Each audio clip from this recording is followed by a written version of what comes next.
Hello there, listeners. It's Susie New from the Australian Society of Anaesthetists, and welcome to episode 103 of the Australian Anaesthesia Podcast. Thank you for joining me as I dive into the who, what, and how of some of the incredible people in our community. A few years ago, I was at the ASA's NSC, that's the National Scientific Congress, and our next guest, Professor Guy Ludbrook, approached me. I believe I was the president of the ASA at the time, and that's one of the things I really liked about the role is people approaching me with their innovative ideas. Because since that conversation with Professor Ludbrook, I have changed how I think about the health service that we as anaesthetists deliver. I'm not talking about the nitty-gritty of how we anaesthetise someone, but the bigger picture, how it all comes together so that ultimately we deliver better outcomes for our patients. Because at the end of the day, that is what we all want. And we want to do it for no extra cost. Or even better, to save money for the health system. I liked Professor Ludbrook's idea so much that I used it as a basis for an assignment I was asked to do for the Safety and Quality course that I'm currently doing. So what is this concept?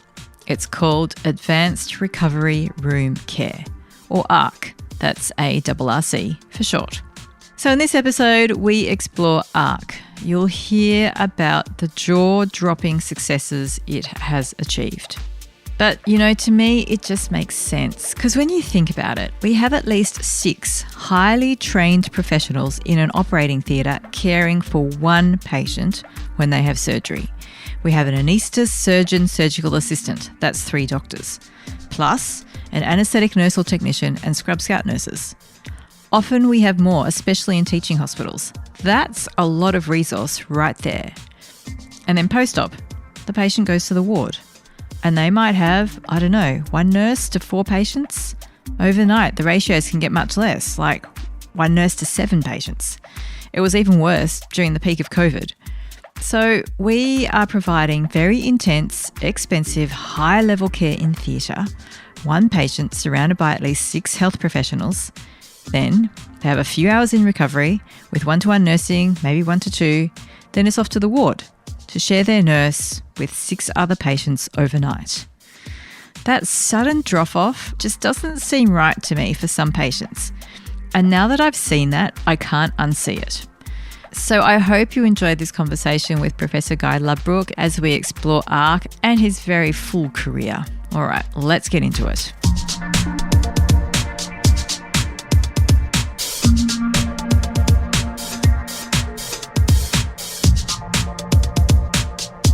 I'll say first of all, thanks. Thanks for joining me. Pleasure, as always. What I wanted to talk about was a little bit about your career, because you have a very interesting career path. That's one way of describing it, yeah. But in terms of your research, I think it's very interesting. You're very involved with phase 1 clinical trials as well. Yeah, look, my job is around innovation. Research sometimes conjures up ideas, laboratory conditions, or having to have wonderful degrees and complicated knowledge. Innovation and change is what we all understand. Some of it falls under research and some of it falls under, say, drug or device development. But in fact, we're all innovating all the time, and I think that's actually crucial to understand. So we all have a contribution to that space. And to be refreshingly honest, drugs and devices are the kind of things that will cause the least improvement in healthcare, at least over the next sort of 10 or 15 years. Whereas health systems reform or changing how we do things can have a massive effect, and we can all do that. So I think we have to be a little cautious when we talk about research. Innovation, change, what's not going well, how could we do it better? If we all invested 2% of our time in doing that, imagine what we could do. Now, most of us are busy and can't. I've been fortunate that I can spend a bit more than 2% of my time doing that. I really like your take on innovation. Has that always been there throughout your career? Because I noticed you first started by having a PhD in pharmacology, and I could see that might naturally lend itself to further research down that pharmacology angle. I'm not even sure how that happened, to be honest, Susie. I think I passed my primary for the anaesthesia exam 2 months into training, and therefore was a kind of a loose end, and I was encouraged to do something else, and that's kind of how it worked. And I guess I've never looked back. But yeah, that was actually interesting. That was pure pharmacokinetics and mathematics. And to be honest, it gave me a PhD, a whole lot of grants, a whole lot of papers. It was never going to contribute anything to improving patient outcomes or health system outcomes. It just wasn't. And so I tended to veer away from that to other things, which is working with drugs and devices that have the potential to make a big difference, working on health systems research and working in the regulatory world as well, trying to understand the best data will help us, and having incomplete or imperfect data helps no one. Yeah. And then more lately, I got into economics at London School of Economics because I think we really need to understand the cost. If value is outcome versus cost, there aren't too many clinicians operating in that space, and we need to. So that's been a kind of later achievement. I think that's just an incredible achievement because it's added this breadth and depth. And I see on your CV that you've been to Harvard Business School, you've been to London Business School, London School of Economics. At what stage in your career were you when you started this further learning in economics and business? That was interesting. I think probably thinking about it, went to the States for a couple of years and then realised that that sort of research in pharmacokinetics wasn't going to really cut it. And so I needed some more tools around change. So that's when I went to London Business School in particular, the most extraordinary time. Yeah. Living in with chief executives from around the world, getting pulled apart psychologically, professionally, and put back together in the company of people ranging from eminent business people to the ex-South African wicketkeeper. Incredible. And the deputy chief executive of YKK, which may be known to you, certainly wasn't to me, but the company that makes most zip fasters in the world. Yes. So incredibly confronting for everyone, designed to kind of really sort you out. It did that. And many of the people from that particular period are outstanding friends of mine to this day. Oh, wow. So that was about, we're all playing in the same sandpit. We all need the same kind of ideas and thinking, and we all need to be pushed to do better. So were you already a professor at that point before you started that course? Yeah, I was a professor by about 2000, which I think was premature in retrospect. I would not appoint me today if I were in the same position, because I think it was probably a touch early. Nevertheless, it gave me some opportunities to do things that perhaps I wouldn't have been able to. Yeah. And then the economics thing was kind of curious because some of my NHS friends and finance friends, we talked about where's the best economic school in the world that's not in America, because America's great but has its own particular things around healthcare. That was London School of Economics. Went there, day one, turned up at the class, again confronted because of not knowing anything about economics, being close to the oldest in the class and close as possibly marginal there. And day one, who was in the class but Professor Mike Grocott, who many of your listeners and viewers will actually know. For sure.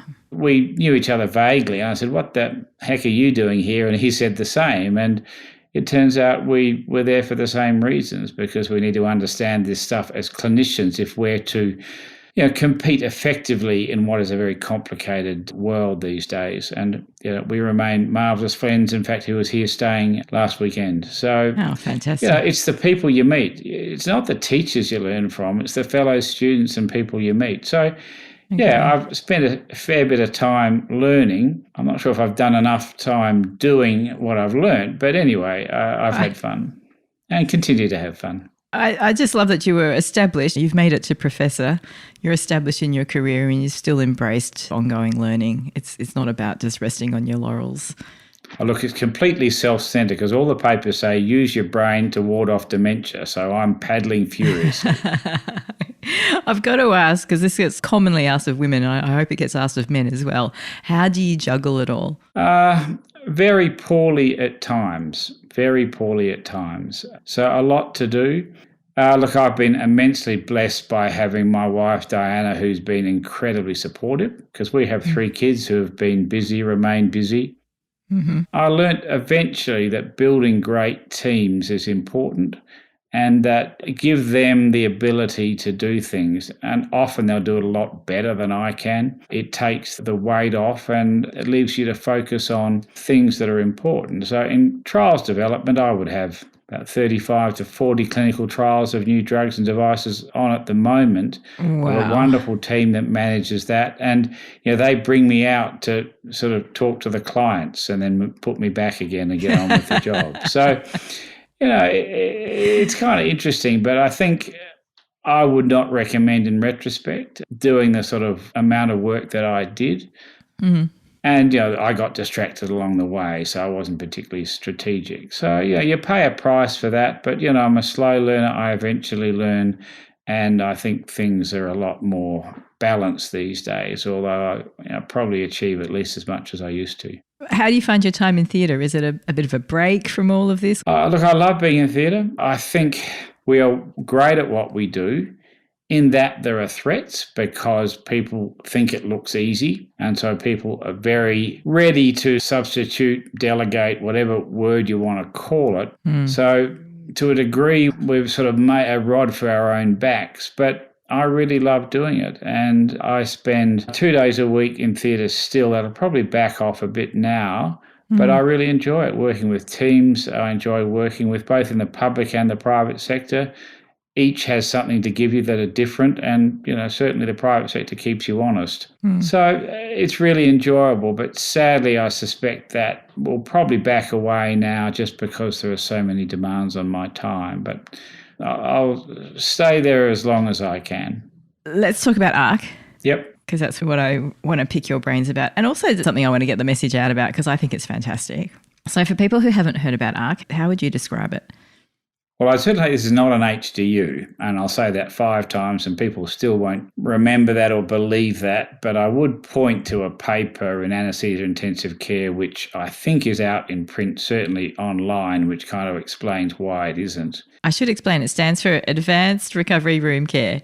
Yeah, so I'll go back to 2003. It takes me 20 years to get anything done. And I sent my junior resident who needed a job before going to get his DPhil in Oxford. I paid him to spend 3 months in recovery because I was worried. And at the end of the day, we discovered all sorts of problems which were lingering. We looked at it and thought, gee, recovery rooms are really good, but they could do more and they could do more for longer. So we spent a long time trying to persuade people this was a good thing. We got a little bit of money to get a bunch of patients, just 2 or 3 of a certain ilk, and I'll call them medium risk, sort of ASA 3. I think most of us kind of know what we're talking about. Always going to go to the ward. And we looked after them overnight. And what we discovered is all sorts of chaos was going on all night long that you can't detect if you have 4-hourly or 6-hourly obs. True. So that was a bit of an eye-opener. And then we did it again and got more money, and strategy around change was challenging. But I got someone to kick in a couple of $100,000. I threw in $1.5 million that came out of pharmaceutical industry, to be quite honest. And we did it for longer and showed in a nutshell that if anaesthetists assess and triage patients before theatre, and this is important, do one thing, treat one bunch of patients, work with the surgeons and an anaesthetist during the case to keep an eye on things, to stay in touch, receive them in the recovery room and look after them from then on until the morning after surgery using sort of recovery room type capacity, we all know what that is, then extraordinary things happen. And so that's what it was. And I hope in that explanation is why it's not an HDU where I hand off a patient, may or may not even talk to the people in HDU about 2 hours after the operation, and in a very, not going to say haphazard, but, relatively kind of non-prescriptive fashion. I've been looking at the protocols and I can see it's pretty standard stuff that we can deal with. We're talking about blood pressure, pain management, fluids, standard recovery room care. Yeah, it's very good basic care that we all know how to do. And I think that's important. It's not like an anaesthetist going off to do something dramatically different. I mean, prehabilitation or surgery school and so on has some great merit, but isn't necessarily something that fits well with our toolkit. This does. It's what we do. So I think that's important. It's what we do and we can do. You can learn extra things. Transthoracic echo has proved to be absolutely invaluable, but that's not a hard skill to learn. So, yeah, I think it's incredibly important because anyone can do it. Now, I got a bit extravagant and I have 10 beds and the data are now spectacular. We halve mortality, halve complication rates. With my 10 beds, I empty 5 wards of bed stay a day. We impact mortality out to at least a year and a half. Wow, that's great. It makes an enormous difference. And that's all in the peer-reviewed literature. And I think that's important that we have that assessed at a very high level. But in fact, most people can do this in a much less extravagant way. Most people can find a place which has 2 or 3 beds in the recovery room or not far away where they can continue that recovery room care, find the nursing expertise to help them with it. We have a queue of people coming wanting to work with us. Use existing anaesthesia expertise in the hospital, or we get RMOs in to help us because we can do that at scale. And that's really not an enormous challenge. What worries me, Susie, is that the funders need to take notice of this. We hear all sorts of stories about low value care and trying to stop us doing things that aren't particularly helpful. Yet the lag here is persuading payers, whether it be insurers or government funders or CEOs, to fund something which blind Freddie could tell you is going to work because the data are very, very clear. And if improved patient outcomes and freeing up hospital beds won't help you, a 3 to 3.5 return on investment isn't a bad kind of a deal. So, what I would call out to the funders is to say, give us opportunities to help you make an enormous difference, and don't be scared of putting in seed funding to do so, because once you've got data out there that is very, very promising, you're not exactly gambling. As you mentioned, it's great for patient outcomes, it's great economically. What I also really like, and you mentioned before, is it primarily uses existing infrastructure. You already have a recovery room. It's mostly empty overnight. So you've got the space there already. I found that in my hospital, we have a step-down recovery, a stage 2 recovery. And we were taking overflow medical patients when the wards were full. So we had nurses who are usually our perioperative nurses now looking after patients who'd had strokes and who had pneumonias. And if I mentioned to them, would you prefer to look after a post-op patient, which is much more within your skill set, which would you rather? I dare say most of them would prefer to look after perioperative patients. And likewise, I heard of another hospital and they already employ a PACU registrar from the hours of 5 p.m. to 10 p.m. or 5 p.m. to midnight to look after PACU specifically. So a lot of hospitals may already have a lot of this infrastructure in place already. I think you're right. You touched on a very important point about using kind of stage 1 or stage 2 recoveries for different sorts of patients. We published a paper the other day with Nick Koning from the Netherlands, and they have a very similar unit to ours, and they have also good data showing less complications and improved hospital utilisation. But what really caught my attention with this paper, and it's often lost when people read it, is their control was a mixed-use HDU. So if you went from treating patients in a mixed-use HDU to a unit with anaesthesia-based skills just looking after post-operative patients of a certain ilk, you got dramatic improvements.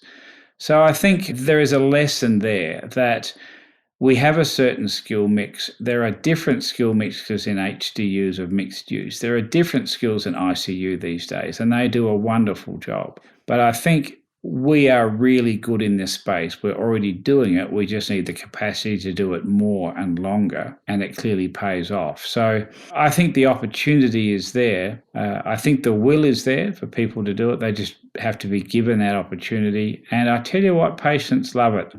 I was a bit worried when we started that patients would like the trappings. All the rooms in our hospital are single room, ensuite bathroom, nice kind of window seat that turns into a bed for the relatives. Wow, sounds lovely. And we use a shared space, Florence Nightingale style, because in reality, in a single room, you can't be seen and you can't see the clinicians, and therein lies part of the problem. Correct. And our patients, and we survey them formally, say, look, little bit noisier than normal, a little bit crowded, but I see doctors and nurses caring for me all the time, and I would much prefer that. So that's the thing. It's a real thing. Yeah. So I was surprised at that, but they much prefer seeing us knowing they're getting good care than all the trappings. Now, have single room, be great to do both. Yeah, and when that is one of the biggest complaints, isn't it, that people go to hospital and they can't find a doctor to speak with? We have wonderful doctors and nurses in our hospital. We have bays of 16 single rooms. And after hours, with the nursing ratio and the medical ratio, you could stand there and look down the corridor and stand there for a long time and not see a clinician. And that's not their fault. Unfortunately, I think we've down-skilled and down-staffed our after-hours wards, and I think we've now realised that has come at a price and we need to do something about it. So I've noticed you published your feasibility study in anaesthesia, I think it was back in 2021, and that wasn't statistically powered because it was a feasibility study. And then you went and published, I think it was in 23 in JAMA, with adequate power to then look at the outcomes. And I think that paper showed that there was an improvement in days at home at 30 and 90 days. But the other things, such as mortality, length of stay, those sorts of things, weren't statistically significant. One of the things I'm studying at the moment is about this learning health system. So starting with collecting data, using that data to develop knowledge, and then marrying that knowledge that you have developed with implementation. And then to keep going around in that quality improvement cycle. But one of the things we don't talk about in the course, it hasn't come up, and I don't know whether that's because we're looking at health systems improvements or because we are following more of a business mindset, is p-values and statistical significance. That just doesn't seem to be one of the measures. Maybe the trialists won't like what I say, but is chasing statistical significance important when we're trying to do this health systems improvement, quality improvement kind of work? The very hard, and I have to say sometimes very strange idea that 95% is enough and 94% isn't. And certainly business will tell you, you don't operate on those sort of binary rules, but don't get me started. But yeah, so we collect data. So we collect data every day on every patient that comes to ARRC or should come to ARRC. Mm-hmm. And we present it in various places and I hope to publish some of that soon. So those were the data that then started to show us different things. So we follow every patient out to 90 days and then 365 days. Okay. And we measure everything under the sun. And what have we found? Well, the issue around hospital stay was much bigger than we thought. Okay. Because it's not actually staying in hospital. It's where you go between when you leave hospital and when you go home. Now, home's a bit of a weird thing these days because you can have hospitals in the home and new carers at home.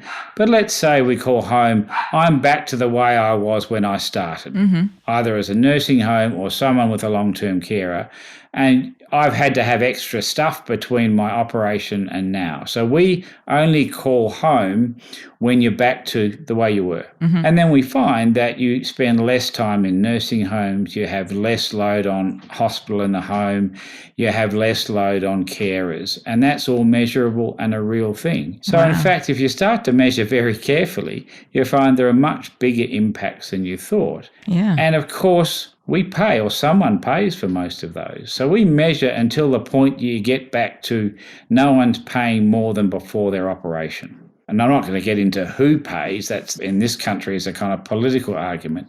But when you measure more deeply, you find these sorts of things. And then mortality, well, we discovered that in fact mortality is better at 1 month and 3 months and 6 months and 12 months and 18 months. By about 35%. And those data are, of course, now published in JAMA Surgery. But when you look at it more deeply and keep going, we find actually, no, that's not the case. We're finding hazard ratios of about 0.5 or 0.45, which means mortality appears to be down by about 50%, out to a year and a half. Incredible. When does it stop? I'm not really sure.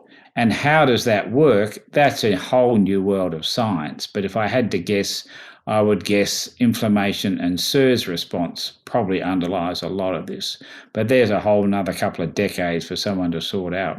But yeah, as you say, if we don't measure well, we don't know. And risk adjustment is important. There's a whole lot of people say we're great as a hospital. But if you as a hospital have cherry-picked the youngest, fittest patients in the simplest operations, of course you're going to look good. So my plea is that as we measure and our quality improvement systems improve and our registries improve, let's look at data well, let's look at the right parameters, and let's make sure it's risk adjusted so we're comparing apples and pears, not kind of the fruit salad that we seem to be doing very often. Exactly. And I think that's the premise of what I've been learning. It's collect the data, use it well. So what tips might you have? Just say someone is listening and they think ARRC is great. I can see the sense for my patients. We've got some capacity, some of the infrastructure probably wouldn't be too much of a stretch. But how do I start? I, as a clinician, am not involved with collecting the data.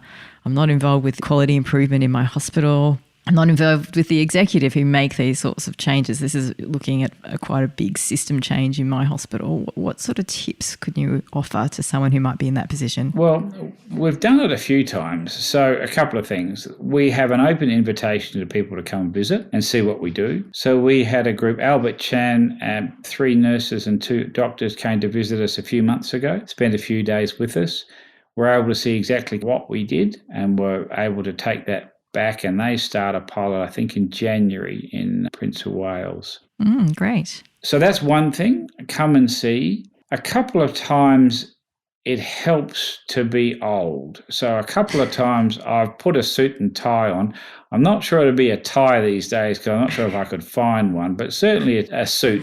Got on a plane to talk to the C-suite, because having a few letters after your name being old, it shouldn't have to be that, but that kind of helps. Yeah. And then having data to be able to say to people, well, look, we just started with a bit of an idea and 2 or 3 beds and nothing much. And we made it up as we went along. We got a couple of nurses. I prevailed upon colleagues to staff the thing during the day and leave the registrar in theatre and be on the phone at night. And they were very happy to oblige, and that's what kind of got it going. Mm-hmm. So I think the data now speak very, very strongly, economically, in terms of healthcare utilisation, in terms of patient-centred outcomes. We all have, as you say, that stuff there to do. It's not a quantum leap. We just have to adapt it a bit. And then I think we have to have ways of dealing with people in decision-making positions. I was speaking to the chairman of my board the other day, who's a great guy, and he's a businessman. And I said, we've got to try some new stuff. We're in trouble. Everyone is. How do we give the allowance to the C-suite to try some stuff? We talked about inquiry a few minutes ago. Inquiry mostly fails. So surely we have to give our leaders and our finance people a degree of latitude. It's a truism of London Business School that any business that cuts its R&D division to balance its annual budget, it's only a matter of time before it goes broke. It's not a question of whether it will. It's only a matter of time. Right. So you have to be able to keep innovating. So we talked that through, and he was relatively comfortable with that. And in fact, our current executive has been marvellous in terms of letting people try some stuff carefully. I mean, that's what a business would do, wouldn't they? Yeah. Think of an idea, get a bit of data or at least some rationality behind it, try it on a small scale, measure carefully. Exactly. If it looks good, keep going. There's no P as 0.05 here, but is it heading in the right direction? Yes. We pause, do we iterate? Yes. So in the world of drug and device development, that's the Bayesian approach to trials. They do that now. So let's stop and pause and see and change and go gently and carefully. And the old adage, if you're going to fail, fail fast. Exactly. But if it's promising, we keep going. Yeah. So there's no difference between us as clinicians and our business and YKK and Engage Talent Agency and many of the other business people that I worked with and continue to work with. Yeah, and hopefully we'll see more of this in medicine. It's what they're teaching in this course. Collect the data, develop a pilot, start small. Don't try and change all of the world at once. And we often hear, don't we, that doctors have been displaced from management in hospitals and so on and so on. And to a degree, we might have abdicated some of those positions. But I think we are seeing a movement back towards more medical people and allied health and nursing in management positions. My new CEO, she's great. She's a pediatric oncologist. So we can talk to a degree the same language. She can put holes in any fallacious argument I might be making. But at the end of the day, if something sounds reasonable and, it's okay, she's prepared to give it a go. And I think that's a wonderful situation to be in and something that we really should encourage and allow to happen more. Yeah, I agree. As a final question, I want to ask, what would you say to anyone coming through either interested in research, innovation, health systems improvement? What are some of the tips or anything else you might want to pass on? Probably find a mentor or someone that can help you. I think that's probably the most important, and have a few of them, to be honest, because they may move on and so on. But I think it's very hard to start from scratch. But if you can work with people who have those interests and have those skills and just spend, as I said, spend 2% of your time doing that and just thinking about that and talking to people that do that. And then get a few of your friends to do that. And then you have a group of people. And once you've got a group of people who are like-minded, you can do anything. So I think starting slowly, I would hope that we do have innovation engines or hubs in more and more of our facilities, but it's not so easy to do when we're all fighting budgets and overcrowding and so on. But let's, at an institutional level, try and build those hubs. I've just moved to a new role where I spend some of my time, I might have spent in the operating room, in precisely that, around innovation and trying to help people in areas that are relevant to what we're talking about, but also in areas about which I may have absolutely no clinical idea at all. But, we kind of know about strategy, we know how to learn, and I think by putting those sorts of groups together, we can do wonders. And look, if we don't, what's the answer going to be? A big unsustainable problem. Great. And I'm sure you are a great mentor and will be a great contributor to that group. Look, thanks very much for your time this evening/this morning. It's been wonderful, as always, chatting with you. I can't wait to see what next you publish and what next is coming out in terms of health systems improvement from you. It'll be more and more people of generations upcoming, but that's how it should be. Great. Thanks, Guy. Great to talk to you. Well, I hope you found Guy and the concept of ARRC as inspiring as I did. With ARRC, we're not talking high-risk patients. In the feasibility study Guy published, they only included moderate risk patients, those with an NS-QIP value of 1 to 4%. Now, these are patients who would not usually warrant an ICU bed, and the patients were triaged by anaesthetists. I think that's a really important point because we anaesthetise those patients who we know don't belong in ICU or HDU, but would really benefit from closer clinical monitoring, closer fluid balance, prompt attention to their pain and hemodynamics. And Guy has shown that gut instinct to be true. That if we do those things for that first postoperative night, then lo and behold, we get less postoperative complications, less redo surgeries, less readmissions, less mortality. Patients have more days at home alive and better quality of life. And the thing about these moderate risk patients is that there are more of them coming. The population is getting older and we are doing more complex surgeries on patients with more complex comorbidities or combinations of comorbidities. When I trained, we rarely performed surgery on people over the age of 90.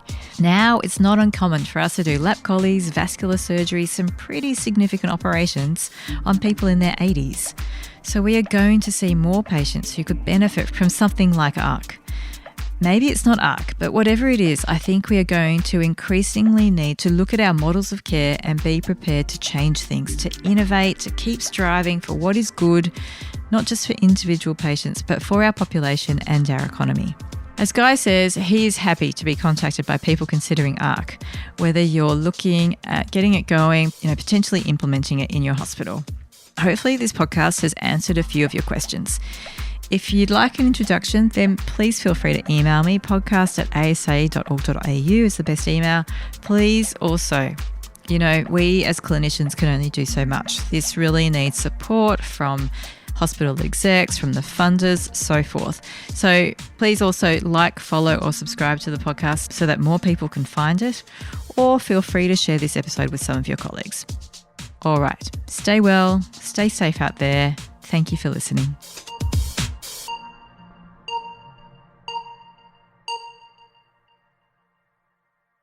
This has been Australian Anaesthesia, produced by the Australian Society of Anaesthetists, with many thanks to host and editor Dr. Susie New, with music by Soda Lime Music, sound and engineering by Bearview, and graphics by the ASA Communications team. For more content, please visit www.asa.org.au.